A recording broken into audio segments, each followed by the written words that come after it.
So Larry, tell me, what was more Guy Ritchie? Was it The Gentleman? Of the jungle, or was it something about being beneath me, silver on back? There's only one rule in this f***ing jungle. When the lion's hungry, he eats. Or King Arthur? Right. Move! Move! Move! Now tell me story. Tell me every detail.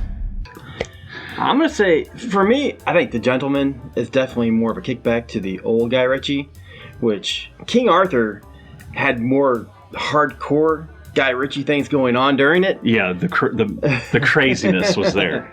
I woke up From where? from a nightmare. What was it about? Then, Then, me and the lads took care of a bit of business. The more of the sped up scenes, all that stuff. Yeah, the fast forwarding. Like what you were saying in the car. Yeah. This is kind of like Guy Ritchie light.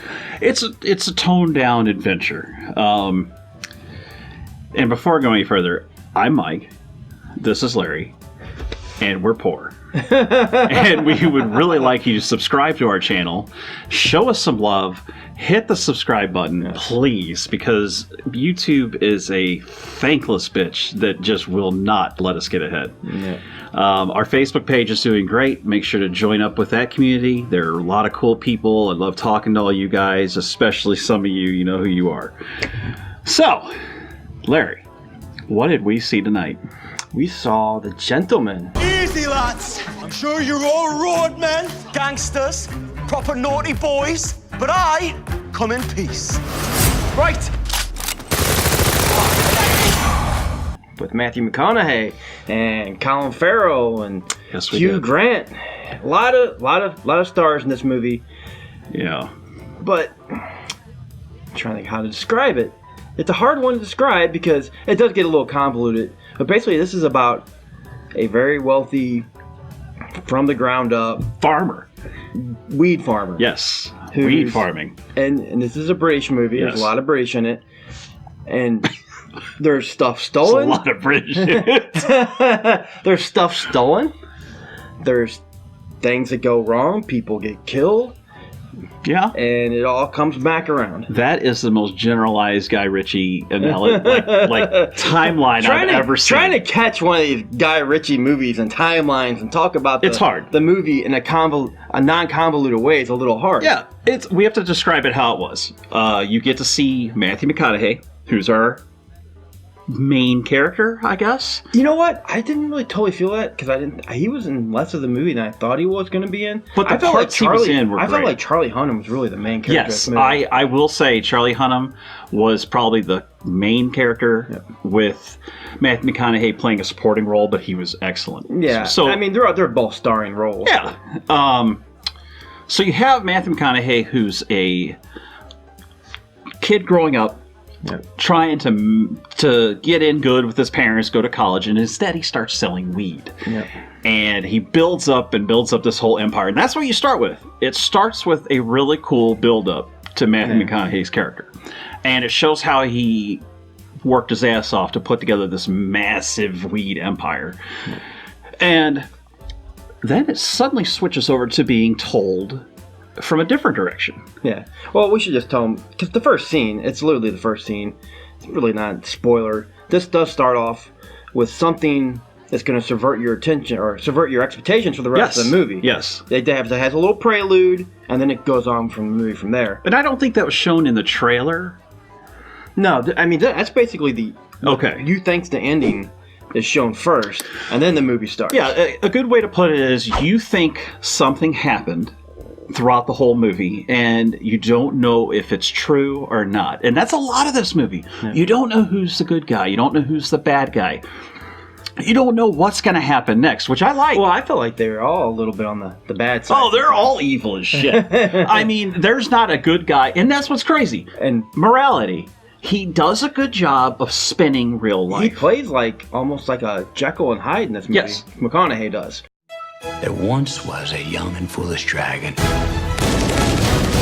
who came to ask a wise and cunning lion about acquiring his territory. Now, the lion, he wasn't interested. So he told the little dragon. Because there's times where you just get like, oh, he's just the easygoing. He's because they do even say at one point, Yeah. he's gotten a little weak because he's gotten older, Well, he wants out of the a business. little more timid. He wants out of the business, and his character through the movie progresses and changes, and Yeah. there's ups and downs, and you see two sides of this character, and I really like the other side. That was my favorite. I would say him and Charlie Hunnam. Are you talking about his fantasy side or his actual dark side? His dark side. Because he does have a fantasy Yeah. side, which was fantastic. To me, his dark side, and not Guy Ritchie, but Charlie Hunnam. Charlie Hunnam, yeah. Matthew McConaughey and Charlie Hunnam Were perfect for this. were perfect. They felt like brothers. They honestly paired them up. You got Charlie Hunnam playing his concierge, what is that? The guy that's kind of like the bodyguard, but running things behind the scenes. He's like a spy.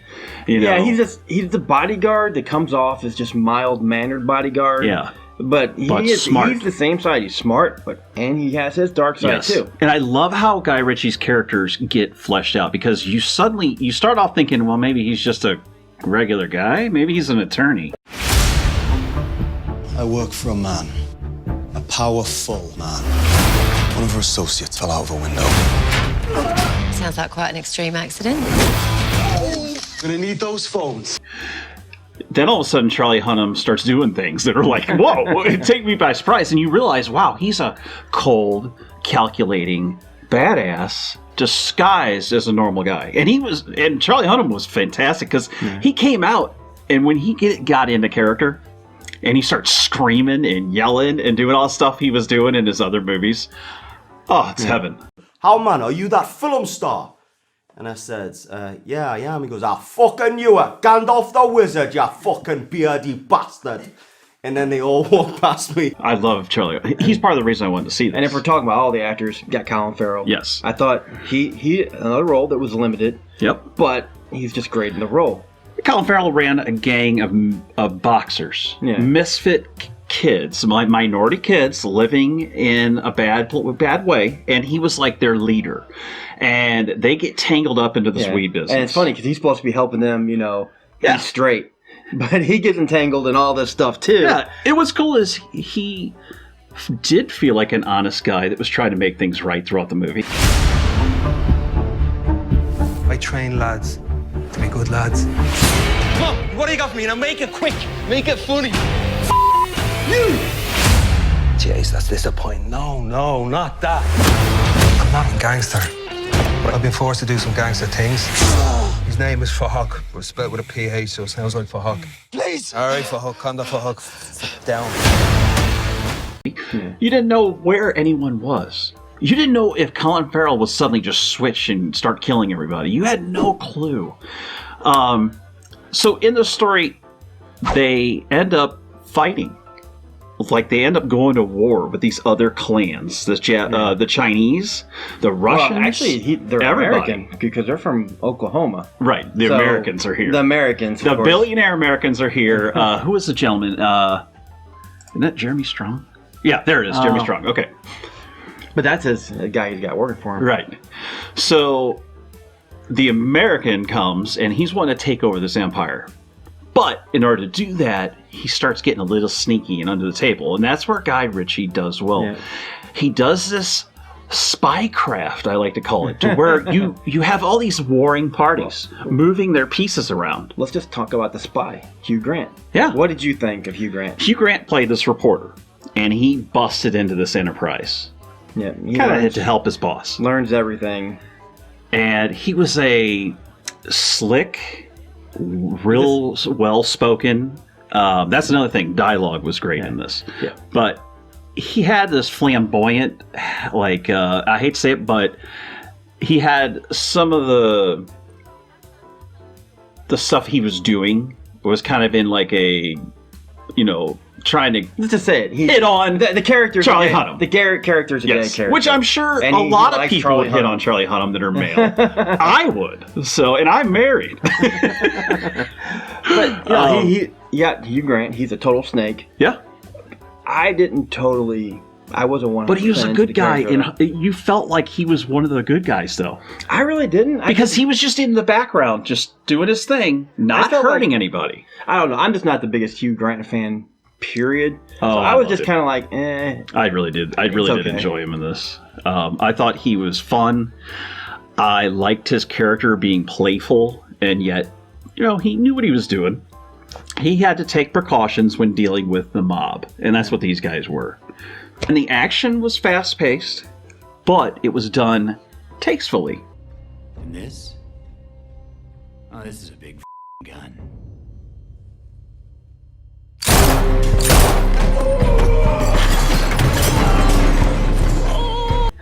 Yeah.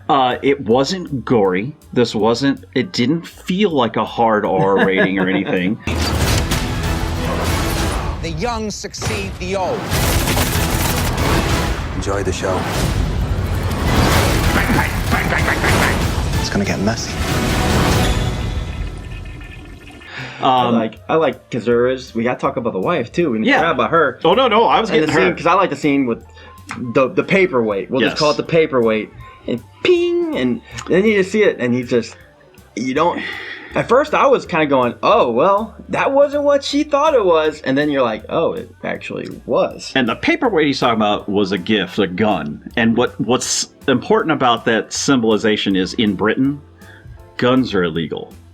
The regular general public doesn't have guns like this, and it was interesting how she had to stand up for herself and be this badass, even though she was real calm, collective. She had great dialogue in this movie, and I really liked her character. If you want to see how to make a great, powerful female character, this is how you do it. Yeah, I loved her portrayal. Yeah, she wasn't a good guy. She wasn't technically bad either, but she knew how to stand up for herself, help other women, all this stuff. Yeah, because she has a shop. Yeah. And I can say I didn't enjoy the shop because you go in, it's like a bunch of pinup girls, beautiful working older on cars. women that were helping out. Yeah, the shop. I did at first. It's a little weird, but yeah, I ain't gonna say I didn't like it. I didn't know where he was going. I thought, oh no, don't touch on this whole woke thing. It's just one scene, and they show it. And but you know what? That's Guy Ritchie. He didn't delve into it head first like I thought he was going to. He just said, "Hey, this girl knows what she's doing. She's tough. She's formidable. That's what we need." She's got her own enterprise, just like her husband. Yeah, she's just as much. It's kind of like the Breaking Bad situation where she comes up into the Empire and starts doing her own thing. And that's another thing. This kind of reminded me of Breaking Bad in little parts, but also this had the amount of subterfuge and the amount of like spycraft going on in gang versus this gang and all that reminded me of a show that I don't think you watched, The Shield. Shipments? I've been overseeing distribution. Distribution? We're middlemen keeping the peace, not drug dealers. What the hell are you doing? I'm not doing anything that we weren't doing before. I'm just bumping things up a level. And what level is that? Prison? In The Shield, you always had these warring factions, all these different gangs that were trying to go after each other's business, and they all did this sneaky shit all the time. Kidnapping, extortion, killing, and that's what a lot of this was about. This movie was about running the game. Yeah, about the rap video. I thought it was fantastic. In this movie, it works. And then most movies, I would see that and go, no, God, and this is a minor spoiler. But this works here. There is a scene where the boxer kids, who are all like 16, 17, 18, they all come together and make a video, a YouTube video of this massive brawl they got into. Yeah. With the toddlers of your thumb, just know that we come from the bottom of the slum and we're hungry. Means we're coming for the crumbs. And we're like a tax man, cause we're coming for your funds. Boxes of bush, all birds, no dust. Boxes and boxes and boxes with the toddlers of your thumb. That brings you to the social media part of this. Yeah. It's in their pictures, people are flung out of windows. It's just not that you're going to get by with that. It's yeah, not people around the there same. like taking pictures and selfies with it. Yes, that's a very good... This movie had messages, and that's one part I want to get to. The first message was the gun violence, which we talked about. How in Britain, it's not technically legal for the regular population, but this shows who had the guns. Yeah. Yeah. And I'm not pro-gun, anti-gun, whatever. That's your own business. I used to run a gun store. It's a matter of, they showed, look, even though this stuff's illegal, Charlie Hunnam still had a silenced machine gun. Yeah. I mean, these bad guys still had I love guns. when he pulled that out, too. And it's in the trailer where you start blasting like, that was fantastic. Yeah, I did like that scene. That's an interesting point that they were bringing up, that violence will still occur. Either it's going to be by knife or by gun, and no they don't. How and none of the characters want to create violence. Yeah, it's just literally they're making it happen. You're making me do this. Social media, they had a lot of clips and scenes where kids were putting stuff on the internet. Like it's funny because in the old days, like in The Departed. Yeah. You couldn't get away with half the crap they got away with because everyone has phones now. Everyone's got high definition video cameras. Another one of the things he touched on was legal and illegal drugs. How he was trying to make a point, Matthew McConaughey's character, which I loved. He was saying, look, I like what I do selling boatloads of marijuana because it doesn't hurt people. And he said it. He said it in the movie. Well, and then he contrasted that with the people that were ODing and the people that were getting hurt and killed by heroin and everything else. It doesn't hurt people, but how many people did he kill? Exactly. Just saying. That's exactly right, because no matter how careful he was, he still hurt people too. Yeah. With his drug game. Yep. And then you had the power game. The whole, I have $1 billion, but that wasn't enough.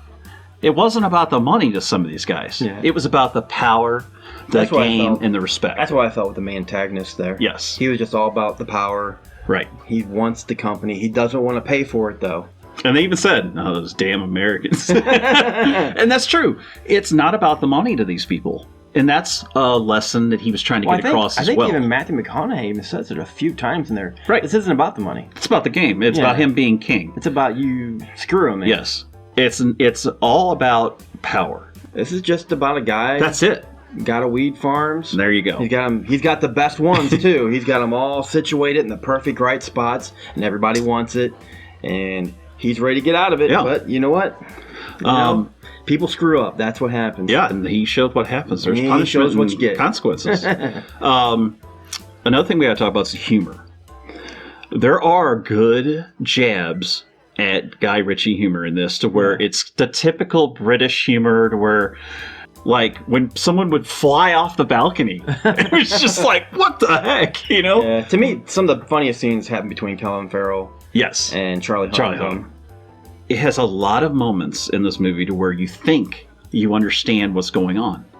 And you think, oh, that guy is the bad guy, that guy's the killer, he's going to live. You're in your brain, you're playing this out. I am a big fan of the mess that was King Arthur. You wanted the prophecy. This is your prophecy. Young man came from hunting, faint and weary. I know what kind of a man you are. I am too. It's a guilty pleasure movie, and I it's not so bad it's good. I just love it because it was so different. I just liked it. I like the music and the action and the way everything's put together, and it's crazy. This was kind of like that. It was Guy Ritchie. You had his magic touch, you know, but it wasn't overdone. No. I thought the critics would love this, though. I think mostly 72%. I mean, 72, that's a pretty good score. I'm happy to say the audience was real happy with it, though. Yeah. So we should talk about the negatives real quick. Negatives. You know, like I said, really, for me, it's just some of that convoluted stuff where I kind of lost track of what was going on. Hugh Grant wasn't 100% into him. That's about it, really. I kind of felt like they were smushing too many messages and too many different themes into this. I thought it got a little busy. Like there was almost too much of a good thing. Like, oh, okay, we need to tone down this or do something. It wasn't as streamlined as I wanted it to be. To me, that was actually one of the things that you liked. It was a little chaotic. To me, it was a little too chaotic. Yes, and that's what I'm thinking. It was a little too much. But that's Guy Ritchie, too. Yeah, and I knew to expect it. I knew, the moment, remember the opening, like, credits? By the way, I wanted to say something about that. Those I appreciate the opening credits. Opening credits, I thought were really good. It set the tone. Yeah. It was this cool music. The music there was great. Yeah, and they showed up the guns. Yeah, the guns, and it had the bullet splash, like the audio splashes coming out of the guns, and people running, and it set the tone. And that's what I miss about. See, nowadays when you're watching like a rock movie, they just jump right into the action and it's going crazy. Yeah. There's no build up. With this, he used the credits, and it was a blank screen sometimes, had just the text, and it had the music building up, and I love when they do that. Instead of the old, I like the old way. We're kind of suckers for the old school days sometimes. when Orion would do like a full like.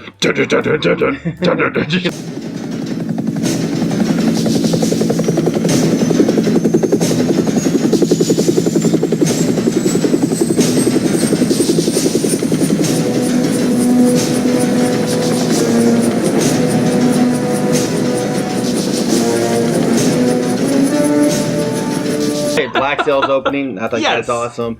Even Daredevil was good. And then you got the one, and people probably like, no, but Mandalorian, I was just like, Oh, that was disappointing. Yes. We even said that, how it looked like a police like lineup or something, where the flashing red and blue lights and stuff. It just didn't make any sense. So what would you score The Gentleman, though? I mean, you're gonna go with me first? I'll go. Yeah, first. because I'm still thinking about it. Okay. There was a lot to love about this. I loved a lot of the dialogue. I'll be happy to watch it again. Would I see it in theaters a second time? No. But I probably would watch it on rental, or on video on demand. So I was really surprised. And it's nice to see Charlie Hunnam. I think he's a underutilized actor who is perfect for these roles. And Matthew McConaughey is like a god. I mean, he could make cool, like in a bottle. There's a couple Lexus commercials in here, or Lincoln. God, he oozes coolness, and I love him. So, side characters excellent, female characters excellent. Music, audio, first part was great, and so much for the rest. I would have to say this lands squarely in my B+ category. Yeah, I'll say honestly, for some reason, I'm sitting here talking about it. I think you like it more. I'm liking it more as I talk about it than when I walked out of the theater. When I first walked out of the theater, it was like, a lot. C+, B-. I didn't hate it. I thought it was good. Yeah. But when I walked out, I didn't love it. I think you had to absorb it. It's one of those we now have to that I'm sit thinking on. about it, and Yeah. if I seen it a second time, I think I'd even like it more. I think I'm sitting probably around a B2. Yeah, I had a good time with all the subversion and not knowing who was who and all the bad guys and all that stuff. It was great. So I think, all in all, we deserve at least 1 million subscribers. A subscriber out of all this. So we have talked enough. Make sure to also go to our Facebook page and sign up and become a member. Join the Cranks as we keep doing this, even if we only get 32 views. Yeah, and we're going to start putting out some different kinds of videos, too. I've still been wanting to do, I think... we're going to do scenes. Yeah. Stuff where we'll watch the movie, kind of react to it as Old it school goes. stuff. Yeah. Like our first one is Time Cop. And then we're going to do like Commando. And then we've seen a VOD movie recently, Disturbing the Peace, which I really want to do this because this was... Don't watch that movie. Oh my God. Don't watch that. It was so bad, I was just cracking my ass up. I couldn't help it. Incredible. I mean, I just wish... think... What was that movie you watched? Because we're going to do that again and watch some of this stuff over. Because when we seen it that night, all I could think is, God, I just wish I had a camera on me. What was it hurt. It even hurt the next day a little bit. What was the Stalker fan one? Fanatic? Yes. Remember Fanatic was a so bad it's good? Yeah. This was epic. This was Guy Pearce's worst movie beyond that of all time. Yeah. And it's so delicious. Anyways, guys, I think that's all we got. We got to get out here, go watch some more stuff for you. So we'll see you. See you next time.